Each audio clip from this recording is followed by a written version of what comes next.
Good morning, everyone. This morning we'll talk about traditional theories of meaning. Any theory of meaning must account for the relevant facts, which we may call the meaning facts. That some physical objects are meaningful at all. That the distinct expressions can have the same meaning. That a single expression can have more than one meaning, and that the meaning of one expression can be contained in that of another and more. We tend to talk of meanings as individual things. Meanings have been thought to be particular ideas in people's minds, but several objections show that this cannot mean actual thoughts in the minds of particular people at particular times. Meanings have also been taken to be abstract things in themselves, alternately called propositions. Example: snow is white means that snow is white. Equally, we may say it expresses the proposition that snow is white. Proposition theory. It fits the various meaning facts well, since proposition is essentially another word for meaning. But critics have questioned whether it explains the meaning facts satisfactorily or indeed at all. Like any other theory, a theory of meaning has a propriety of data or the meaning facts. First, there is meaningfulness itself. Some string of marks or noises in the air are just string of marks or noises in the air, whereas others, particularly whole sentences, are meaningful. Second, we sometimes say that two distinct expressions are synonymous. Third, we sometimes say of a single expression that it is ambiguous, that is, that it has more than one meaning. Fourth, we sometimes say that one expression's meaning is contained in that of another, as female and deer are contained in the meaning of doe. Now let's proceed to entity theory. This theory officially takes meaning to be individual things. First type of entity theory is ideational theories by John Locke 1960-1955. These contend that meaning are particular ideas in people's minds. What is characteristic of ideational theories, as I am using the term, is that mental states and questions are actual states of particular people at particular times. If a string is meaningful in that expresses an idea, one may then say that for two expressions to be synonymous is for them to express the same idea. For an expression to be ambiguous is for there to be more than one idea that it could express, and so on. And regarding the phenomenon of merely verbal disagreement, the ideational theorists may say it is not that one party has one thought and the other has a different, conflicting thought. They both have the same thought, but are confusingly putting it in different words that sound incompatible. So an ideational theory seems to give us an intuitive way of expressing our meaning more precisely. These are the objections to ideational theories. First, if an ideational theory is to be precise enough to test, it must eventually specify what sort of mental entity an idea is. For mental images will not do at all. As a matter of fact, for images are more detailed than meaning. For example, an image of the dog is not just generically of a dog, but of a dog of some particular shape and size, possibly of a particular breed. An image of a triangle is of some particular type of triangle, equilateral or right or whatever. A whole thought might do as the meaning of a complete sentence, but not every sentence express anyone's actual thought. Objection number 2.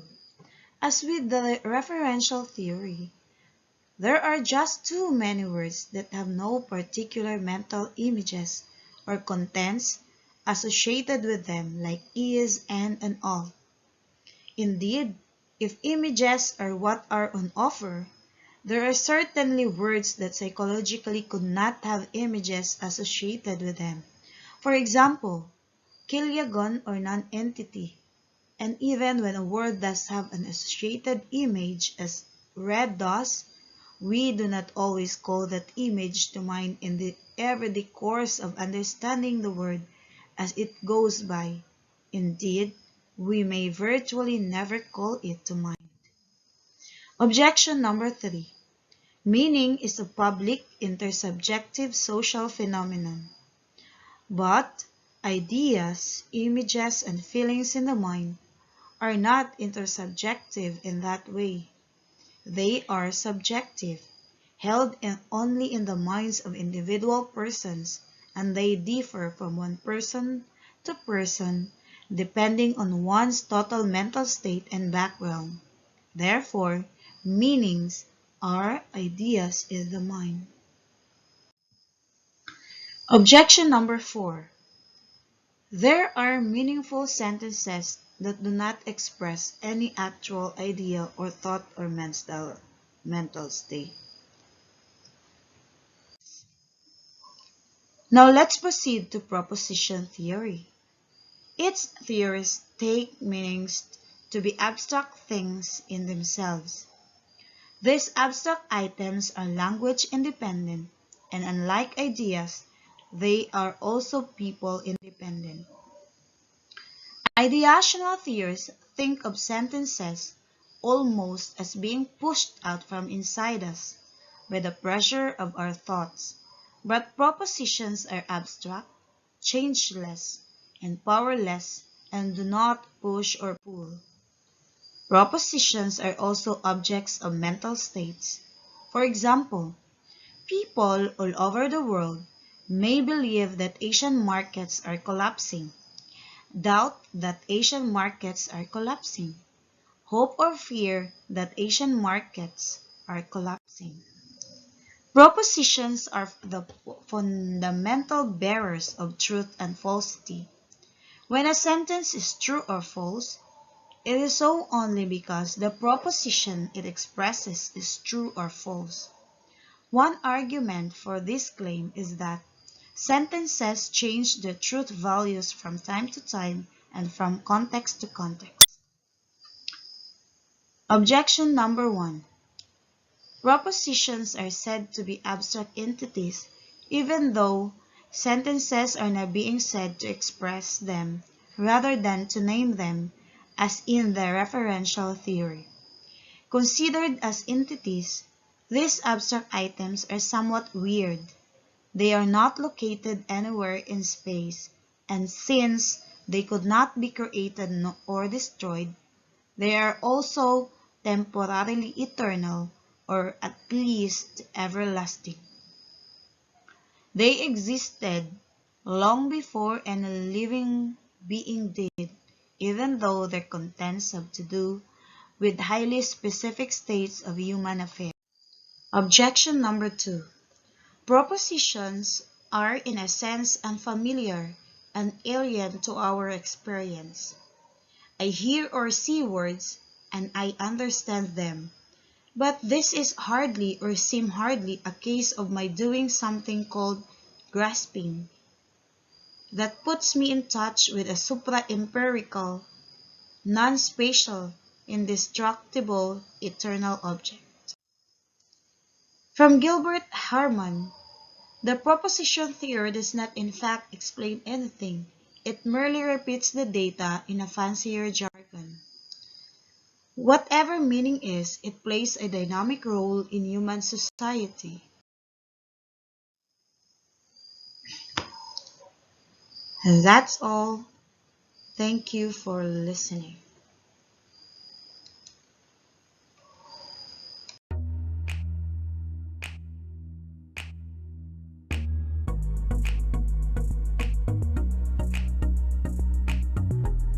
Good day, everyone.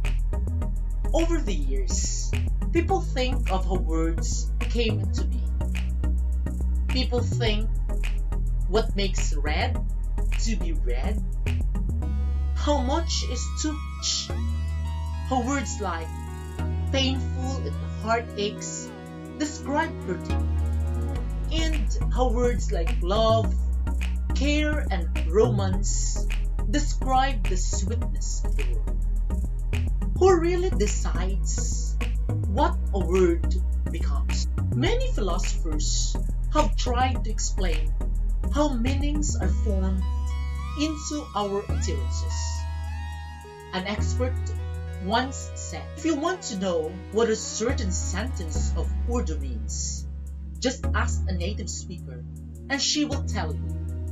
No need to wait until semanticists construct a viable theory of meaning for a fragment of Urdu that includes your sentence. Certain theory tried to address such questions. This is the use theory of meaning.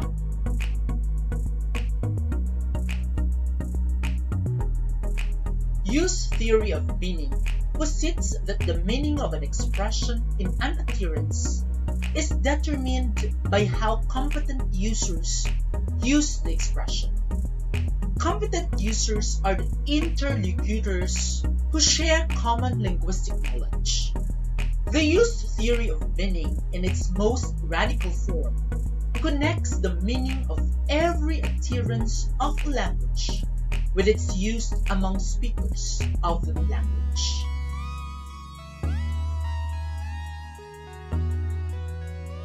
At the first approximation, it is a certain pattern or regularity. Wittgenstein sought to illustrate word usage with examples of language games.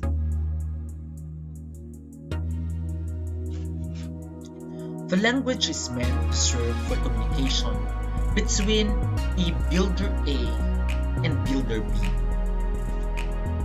A is building with building stones. There are blocks, pillars, slabs, and beams. B has to pass the stones, and that in the order in which A needs them. For this purpose, they use a language consisting of the words block, pillar, slab, and beam. A calls them out. B brings the stone, which he has learned to bring at such and such a call. Conceive this as a complete primitive language. Here, the relevant regularities are easy to describe. For example, whenever A utters block, B brings him a block. Of course, there are situations when the regularity breaks. For example, when there is too much noise to hear or no more blocks to fetch. One of the tasks a use theory faces is to explain why such situations should be viewed as exceptions rather than counterexamples. It cannot simply be that they are rare. It could be that A and B work in a noisy environment where supplies run out of all the time, in which case A's utterances would frequently, perhaps even usually, not be followed by the appropriate response from B. Still, it doesn't seem that the meaning of block would in any way be affected by this. If use is to explain meaning, it must robust regularity, one that permits exceptions and could persist even if some of the particular events that constitute it were different. If both of these challenges are met, we have identified the role block plays within Wittgenstein's tiny language game. In this game, the roles of block, pillar, slab, and beam are very similar. But Wittgenstein argues, once we look at more complex cases, we realize that the roles words play are disparate. Example, think of the tools in a toolbox. There is a hammer, pliers, saw, screwdriver, a glue pot, nails, and screws. And the functions of words are as diverse as the functions of these objects. To understand more about the claims of use theory of meaning, we have to understand its basic assumption that the meaning of an expression is the way in which the expression is employed by the speakers of the relevant community.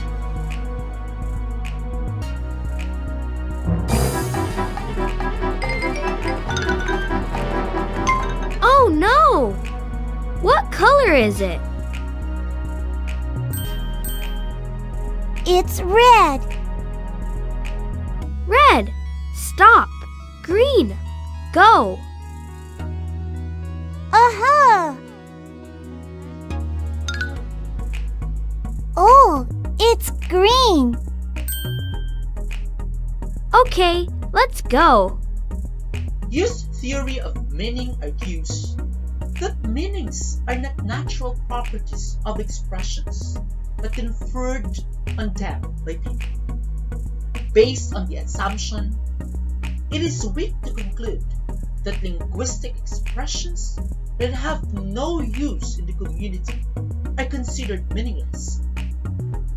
This sounds weird, since in any interesting language, there are meaningful sentences that have never been used. To fill out the picture, we need to say more about what uses are and how they interact with other processes. We need to address two questions.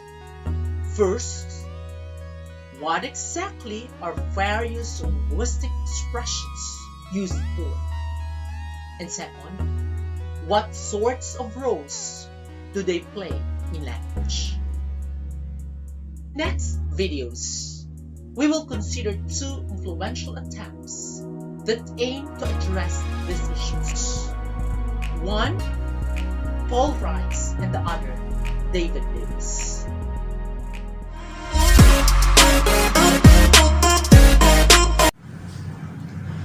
A pleasant day, everyone. I am Rosalinda Hidalgo, and I will be talking about Psychological Theories, Grice's program. Herbert Paul Grice believed that linguistic expressions has meaning, and it genuinely and literally express some concrete ideas or intentions of the speakers who use them. He introduced the idea of speaker meaning, roughly what the speaker in uttering a given sentence on a particular occasions intend to convey to a hearer.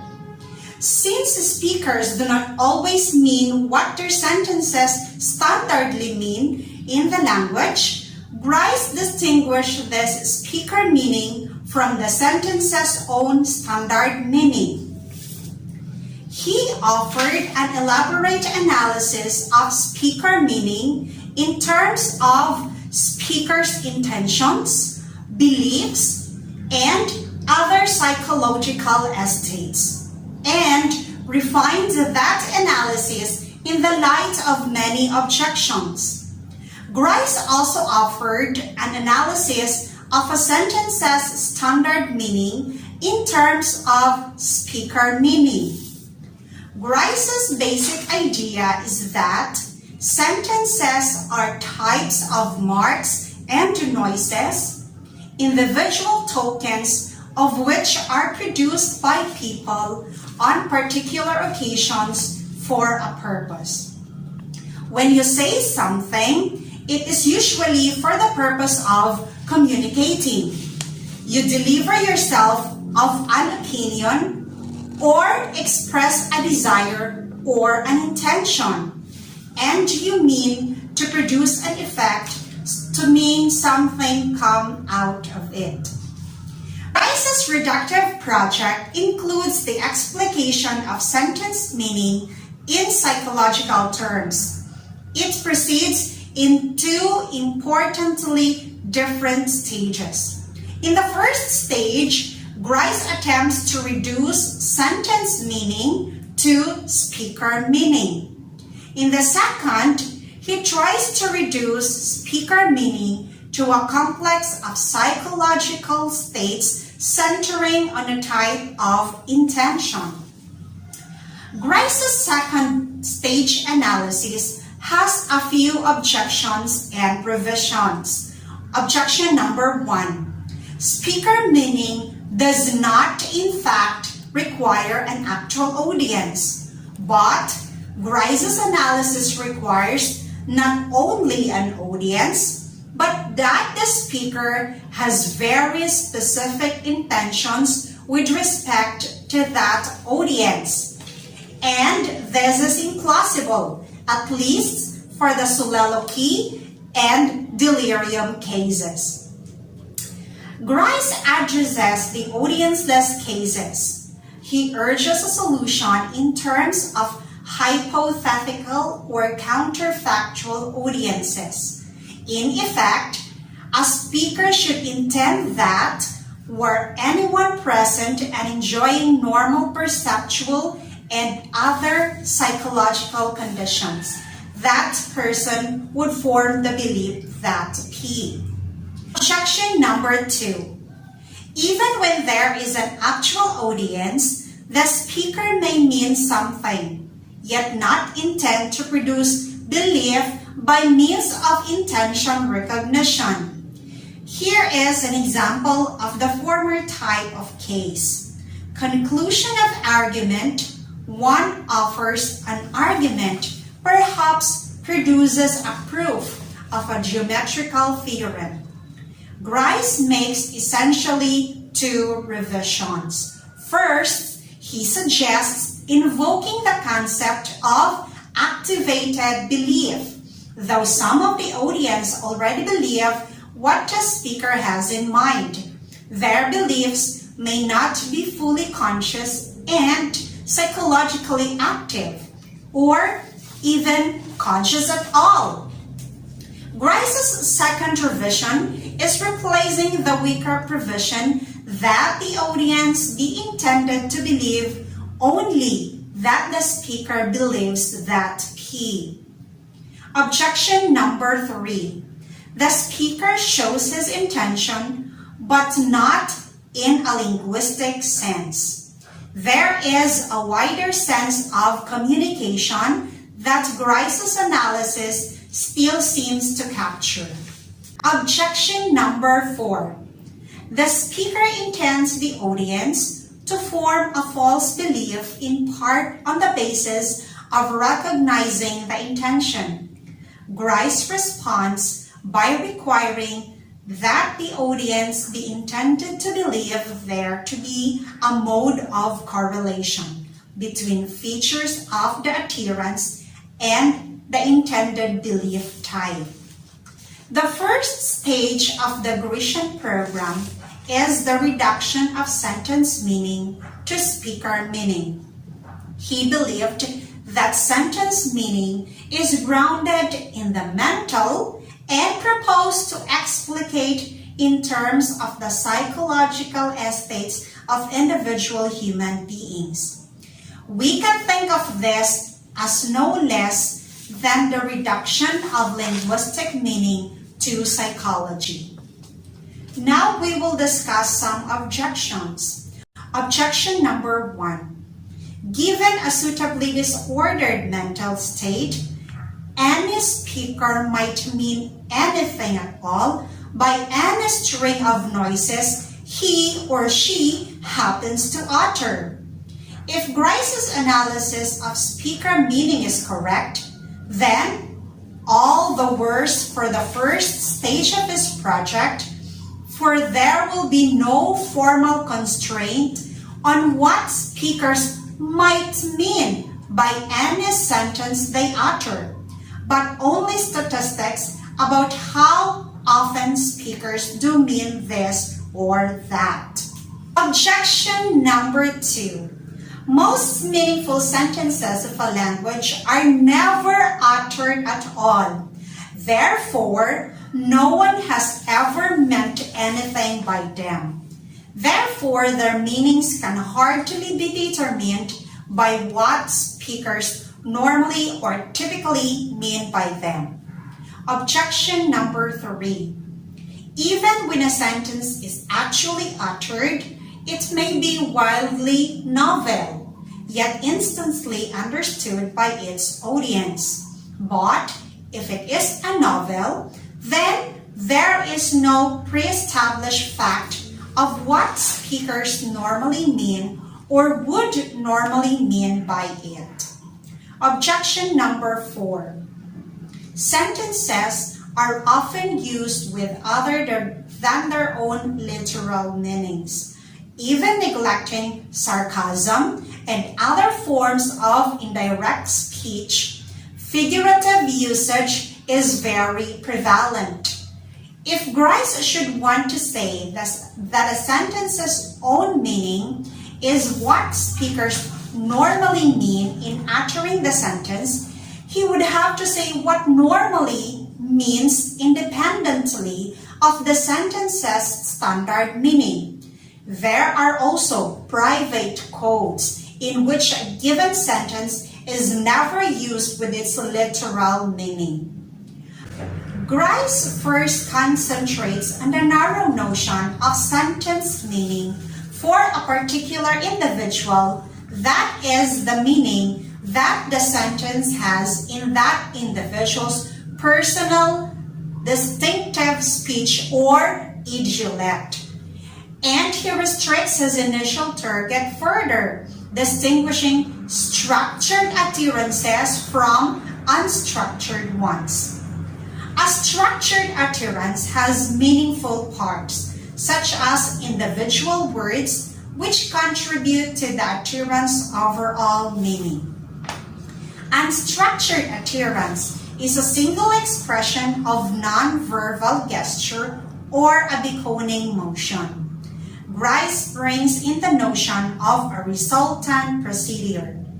For the theme of those obstacles is that unuttered and novel sentences do not correspond to any actual speaker meanings, but at least arguably they do correspond to the hypothetical speaker meanings that would be generated by Grice's abstract resultant procedures. Even though a certain sentence's literal meaning is never matched by any actual speaker meaning, it may still correspond to a hypothetical resultant speaker meaning. And that is my report. Good day, everyone.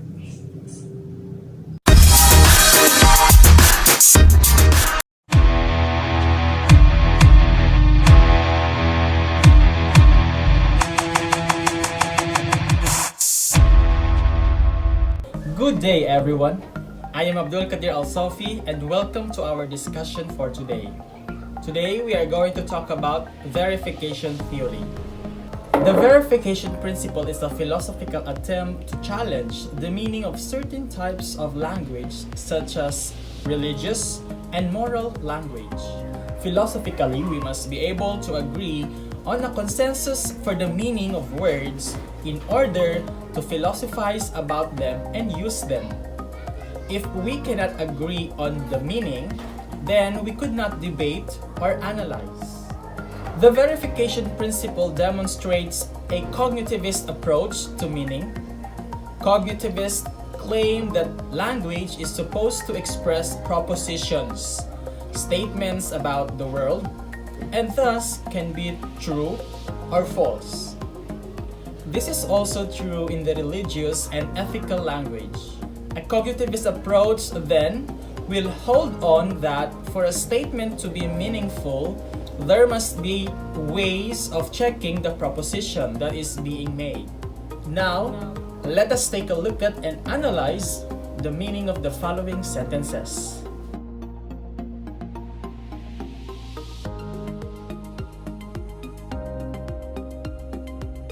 The verification principle has been influenced by the work of David Hume.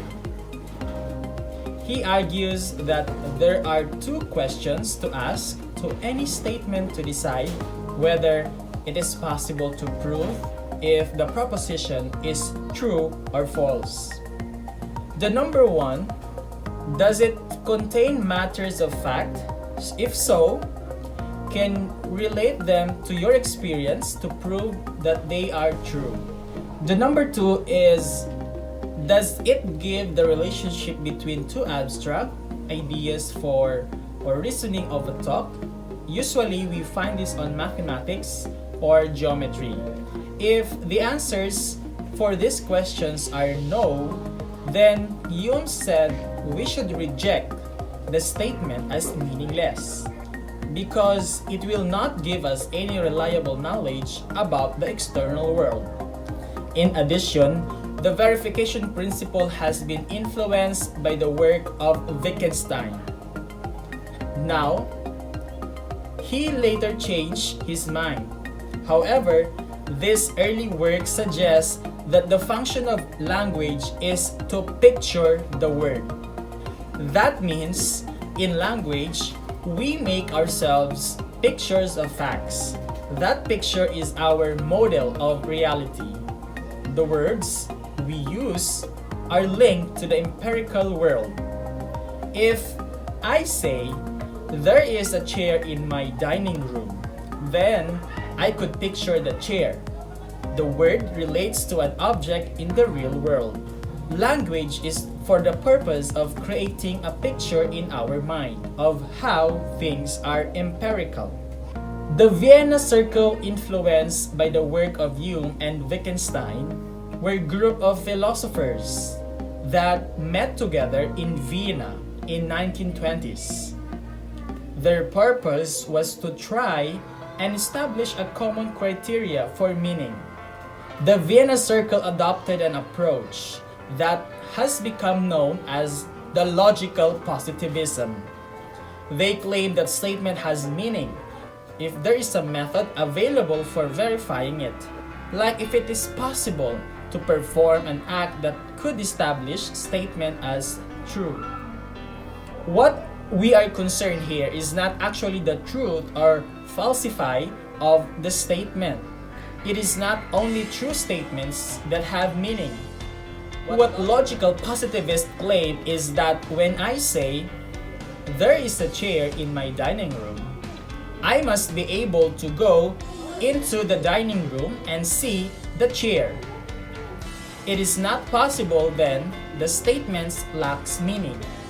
If I were able to check and discover no chair, then the statement is still meaningful. It is just false. The Vienna Circle established a criteria for meaning by dividing statements into three categories. These are analytic, synthetic, and meaning. When we say analytic, this means that they are true by definition. They are meaningful statements, but they do not really tell us anything because they are tautologies. They contain within their own meaning and are true by definition. I do not need to go and check them to establish their truth in the empirical world because they do not require it. This is what Anselm was trying to achieve with his ontological argument. He attempted to make God exist, an analytic statement. Some examples of analytic statements are mathematical statements and statement of definitions. The second category of statement is synthetic statement. They are also meaningful. These statements are one which require additional information. These statements are propositions which make claims about the empirical world. They need to be checked for the truth with empirical evidence. Therefore, They are meaningful because I can go and find information needed to check and to claim the truth. The final category statement of the Vienna Circle is the meaningless statement. Any statement which are not analytic or synthetic are meaningless. Statement about feelings, emotions, subjective or abstract ideas. These are all meaningless because they are not self-evident and they do not make claims about the empirical world and it is reality. Such statements cannot be checked and they convey no meaning because they do not tell us anything about the real world. Now, let us take a look at the list of statements from earlier. It would seem from the work of the Vienna Circle that the statements can be divided in this way. Meaningful statements may be analytic, such as of these two sentences. 2 plus 2 equals 4. All bachelors are single. They can also be scientific, such as these synthetic statements. All bachelors are single. Water boils at 100 degrees Celsius. All metals expand when heated. I can go and check this proposition, and so they convey meaning. However, these other statements are all meaningless because they do not convey information that can be verified through religious statements such as God exists, when we die we will be with God, murder is wrong, a sunset is beautiful, and it is hot in here. Statements that are subjective or emotive.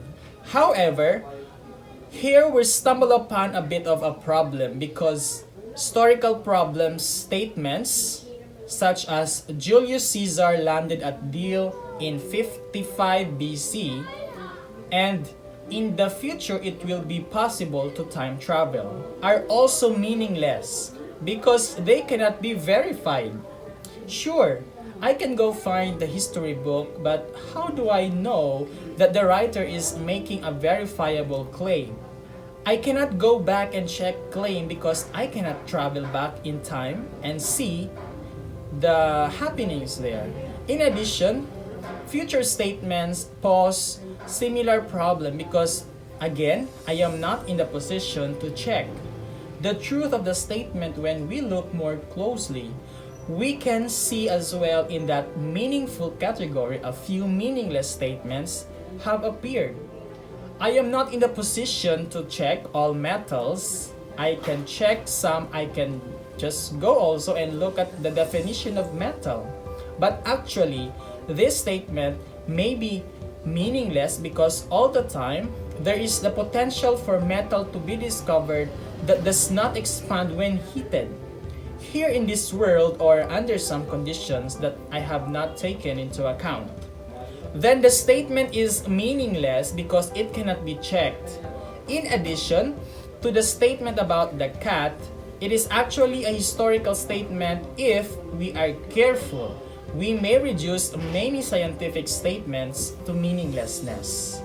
What about those statements made by the physicists that propositions about the world but which we have no means of checking empirically?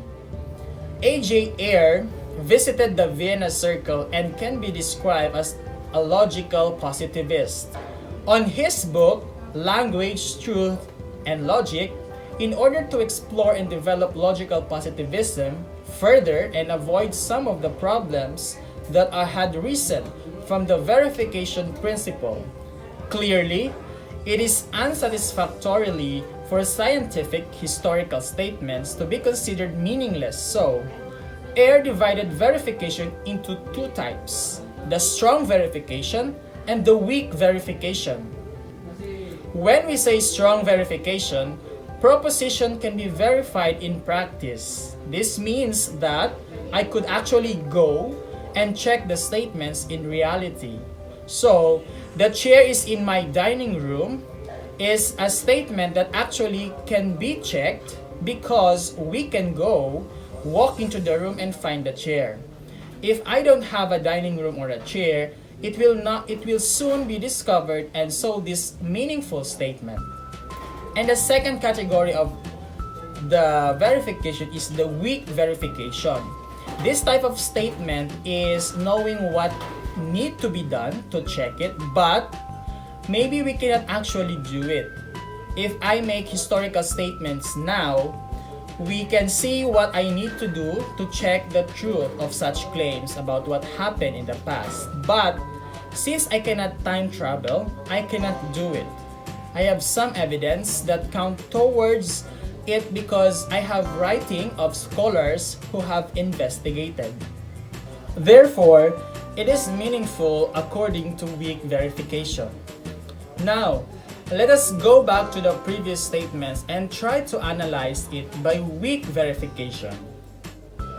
According to weak verification, there is some evidence that comes towards them. Or I know what to do to check the statement for truth, but I am not going to do it because it is not practical. We can move past and future statements about the empirical world into the meaningful category. For the same reasons, and we can see that some subjective statements can be seen meaningful because there can be some evidence that counts towards them. In addition, we can say that there is evidence that could count towards ethical statements because we can look at the effects of certain actions like murder or see the consensus review. In addition, religious statements may also be meaningful according to weak verification. In contrast to the problems with verification principle as originally proposed, Ayer has accidentally made language meaningful with weak verification. In fact, eventually, Ayer declared that his work had mostly been false. Having said this, the work of Vienna's circle and logical positivists has been very important in the search for criteria of meaning.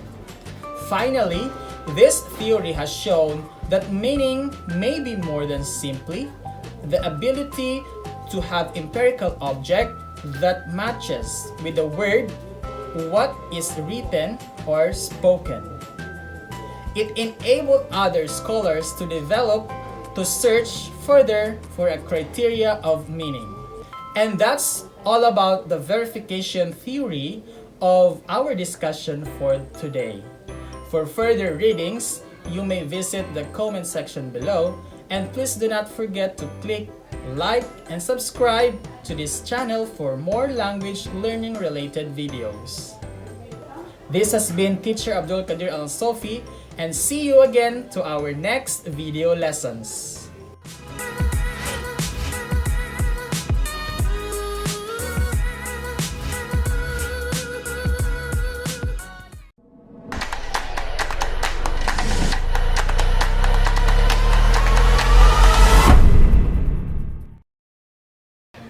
Everyone, I am here to discuss truth condition theories by Davidson's program. Davidson, a theory of meaning, is a descriptive semantics that shows how to pair speaker statements with their meanings. And it does this by displaying how semantical properties or values are distributed systematically over the expressions of one's language. In short, it shows how to construct the meanings of a speaker's sentences out of the meanings of their parts and how those parts are assembled. Under the truth conditions, Donald Davidson argued that we will get where we want to be if we replace the positivist notion of sentence verification condition with that of the sentence truth condition. On this view, to know a sentence meaning is to know the conditions under which that sentence would be true, rather than to know how to tell whether the sentence is actually true. Davidson begins with two ideas that prove to be related. One is that a theory of meaning should afford guidance on what determines the meaning of a particular sentence. The other is that of giving central importance to the wondrous phenomenon. Davidson's idea to equate meanings with truth conditions is doubtless clever.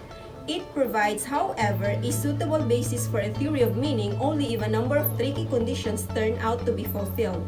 Among these conditions are: Condition 1 obviously names the core idea of Davidson's truth-conditional approach to semantics, namely that to know that semantic concept of truth for a language is to know what it is for a sentence, any sentence of a specific language, to be true, and this amounts in one good sense we can give to the phrase to understanding the language.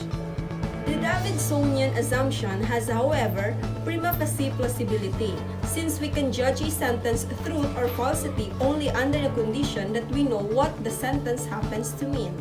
Condition 2 is that every sentence of a language has to be such that it possesses or might be analyzed as possessing a particular set of truth conditions. The existence of sentences without truth conditions would thus prove the inadequacy of that approach. Speculations about the existence of such sentences are not baseless questions and commands. Condition 3 asks for a suitable conception of truth.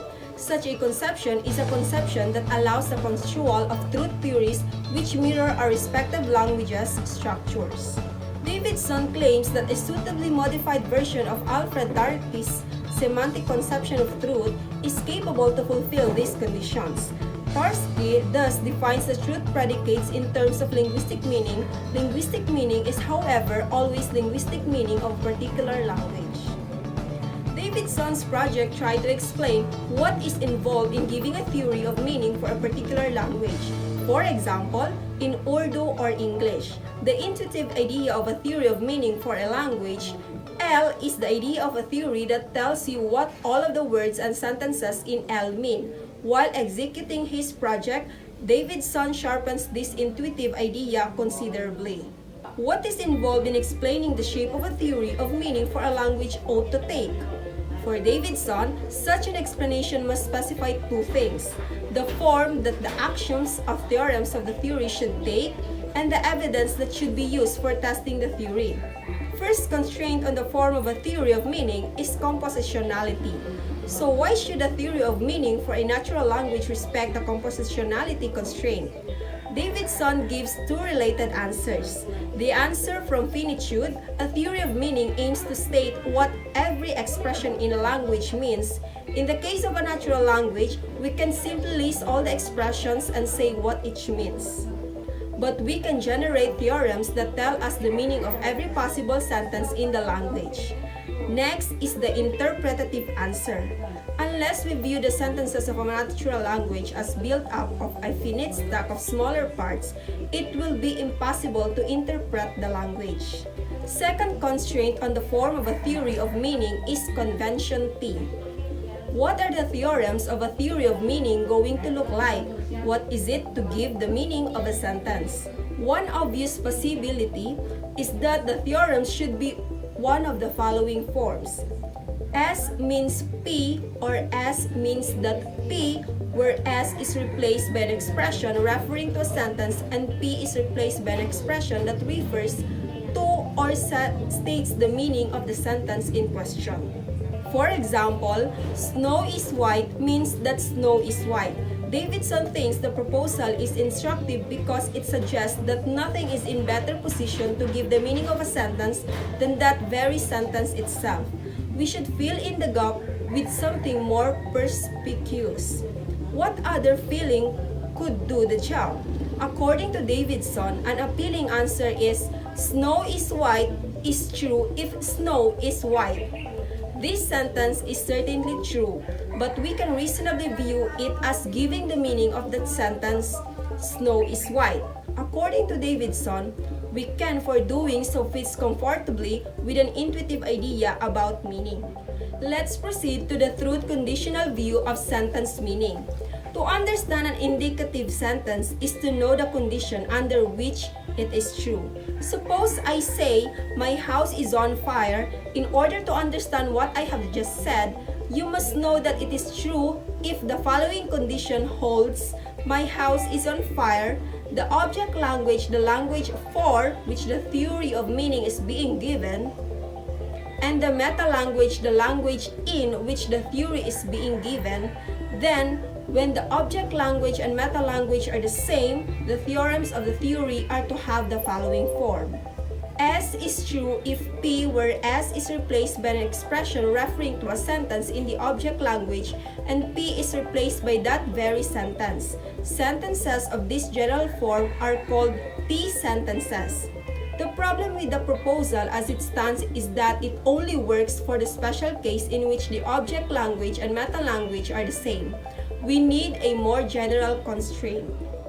Davidson rejects framing a condition in these terms. For doing so, relies on the notion of translation, which is too close to the notion of sentence meaning that he seeks to elucidate. So he opts for a different tack. He suggests a constraint that is cleansed of any mention of translation.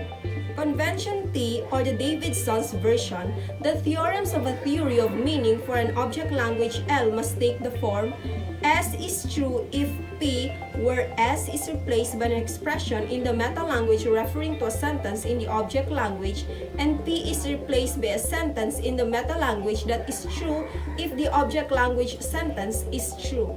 Abandoning the appeal to translation opens Davidson to the objection that his version of convention T is too weak.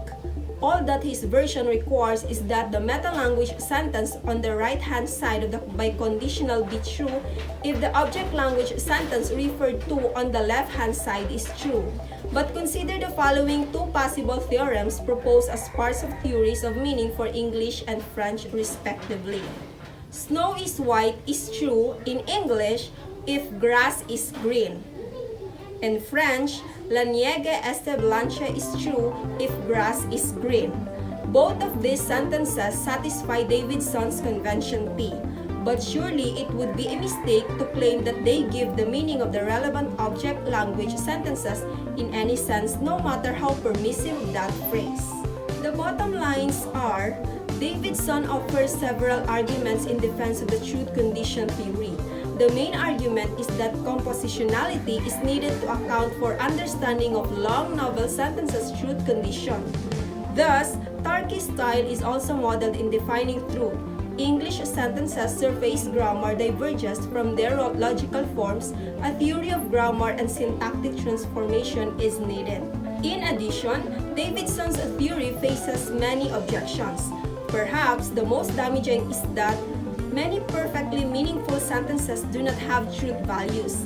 Lastly, it may be possible to fuse Davidson with Grice by providing Gracian theory of term extensions, and that's the concept of truth condition theory. And that's the essential points under truth condition theories by Davidson's program. I hope you got it. I am your presenter, Claudine Bacar. Thank you, everyone.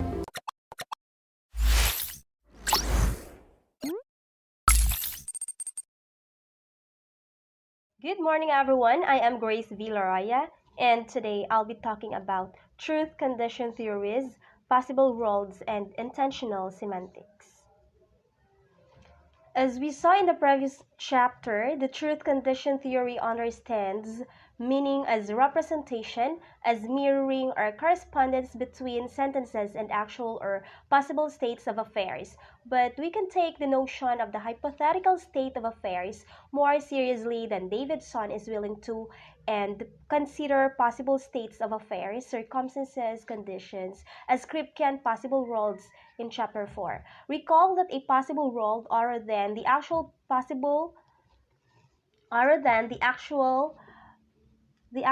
world, our own, is an alternative universe in which things go otherwise than the way they go here.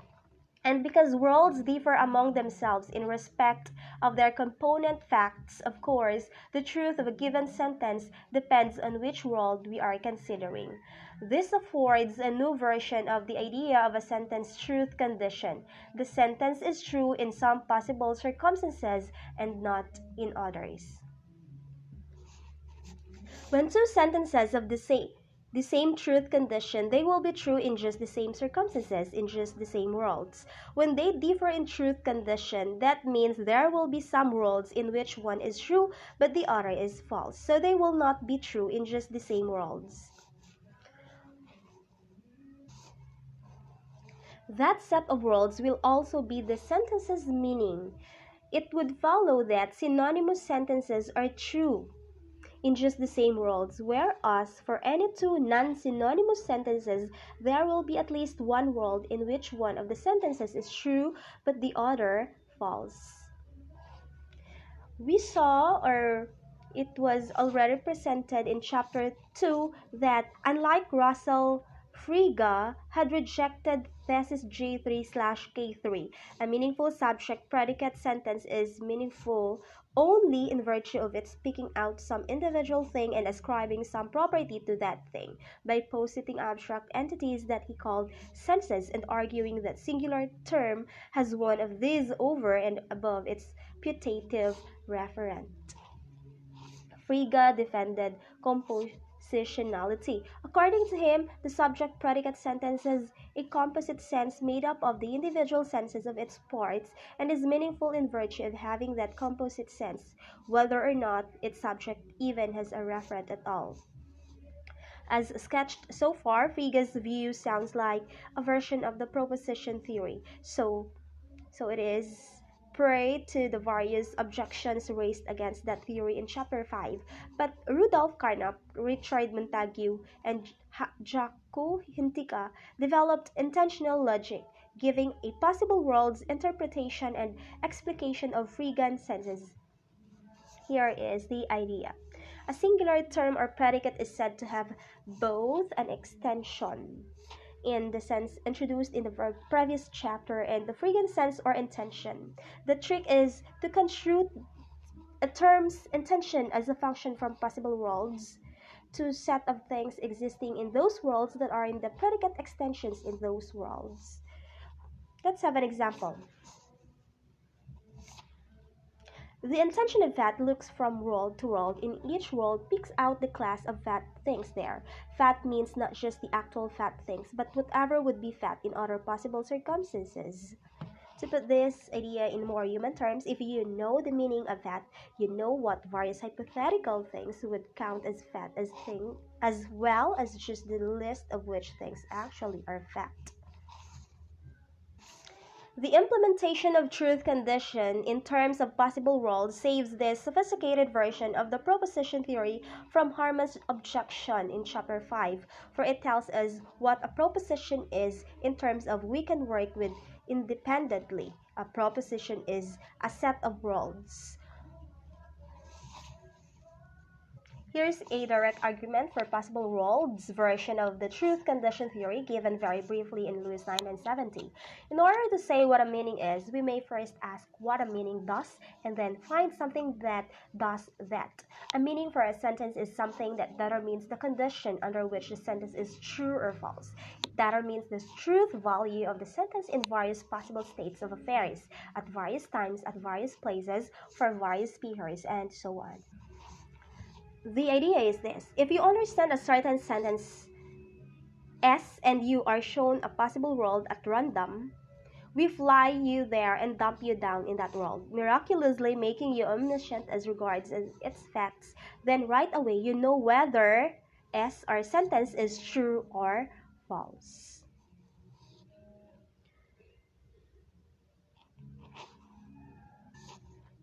If you know every single fact of that world and you still cannot tell whether the sentence is true there, then you cannot understand the sentence. So one thing that a meaning does is to spit out a truth value for any world it is given, which is to say that meaning is at least a truth condition in the sense of a particular set of worlds. Let's now move on to the advantages over Davidson's view. The possible worlds view has some important advantages over Davidson's version of the truth condition theory. Specifically, it avoids objections 4 and 5 that we made against Davidson. Objection 4 was the problem of coextensive but non-synonymous terms. On the possible worlds view, that is no problem at all. Renate and chordate differ in meaning because although they apply to just the same things in the actual world, their extensions diverge in other possible worlds. Countless worlds contain renates that are not chordates and vice versa. Objection 5 was the problem of non-truth functional sentence connectives. Here, the possible worlds view displays a unique strength, for it enables us to state truth conditions for certain effectiveness directly in terms of worlds. Here's an example. Take the simple modal operator. It is possible that, as in, it is possible that the present US president is fat. The latter sentence will be counted as true if and only if there is a world in which the present US president is fat. And if we wanted to say necessarily there is a US president, the United States exists. Intentional semantics would count that as true if and only if in every world if there is a US president, the United States exists. The possible worlds theory has a deft way with belief sentences also. Let us return for a moment to Frege. As a solution to the problem of substitutivity, Frege proposed that a belief sentence can change its truth value as a result of substitution of co-referring terms, because even though the two terms have the same referent, they may have different senses, and so a different composite sense may result from the substitution. Carnap's saw was to require that for synonymy, sentences should not only have the same intention but have that intention composed in the same way or much the same way out of the same atomic intentions. This is what he called intentional isomorphism, and it rules out all the foregoing problem cases. Take this as an example. Either pigs have wings or they don't, and if there are edible mice, then some mice are edible, are composed out of entirely different intentions, those of pig and wing in the first case and those of mouse and edible or eat in the second. Let's have the remaining objections. The possible worlds theory inherits several of the objections raised against Davidson's version. 1. Non-declaratives and non-fact stating sentences. 2. Testability, and 6. Taking truth for granted. An intentional theorist would make much the same range of replies as we did on Davidson's behalf. Objection 3. Deixis arises in a different way, since the possible worlds approach does not involve T sentences, but it does arise, since no provision has as yet been made for deixis in the intentional apparatus. That's objection 3. The possible worlds view also inherits the first two objections made against the proposition theory in chapter 5, variedness and alienness. As noted in chapter 4, it is one thing to take possible worlds as a metaphor or a heuristic for explaining a way of looking at things. Kripke's view of proper nouns. It is another to appeal to them directly in serious theorizing as an intentional semantics do. The possible worlds view is also subject to objection 4 against the proposition theory neglect of meaning's dynamic feature. At the time, we replied simply that even if propositions do not help in the explanation of human behavior, behavior is not the primary thing that needs explaining, rather the meaning facts are. But the objection has been pushed further against both versions of truth condition theory. Objection 7. There is still problem of substitutivity, for there seem to be contexts in which synonymous, not just coextensive terms, cannot be intersubstituted without possible change of truth value. Damitz and Putnams pointed out in objection 8. A sentence meaning is what one knows when one knows what a sentence means. But to know what a sentence means is just to understand that sentence. And understanding is a psychological state, one that inheres in a flesh and blood human organism and affects that organism's behavior. Now, if what a sentence means is just its truth condition, how can knowledge of truth condition per se affect anyone's behavior when conditions are often wide properties of sentences in the sense that they ain't in the head, and knowledge of truth conditions is a conspicuously wide property of people? The truth condition of dogs drink water here differs from that of dogs drink water on twin earth. but the difference is irrelevant to behavior and cannot affect it. But understanding, knowing the meaning, must and does affect behavior. Therefore, understanding is not merely knowledge of truth condition, and so meaning is not or simply truth condition. Here is the summary of this chapter. A sentence truth condition can be taken to be the set of possible worlds in which the sentence is true. Possible worlds can be used to construct intensions for subsentential expressions which will combine compositionally to determine the containing sentence's truth condition. The resulting view avoids both the problem of co-extending but non-synonymous terms and the problem of non-truth functional connectives. The possible worlds theory also deepens Frege's solution to the problem of substitutivity, but the theory inherits a number of Davidson's original difficulties and incurs one or two more. That ends my report. Thank you so much for listening.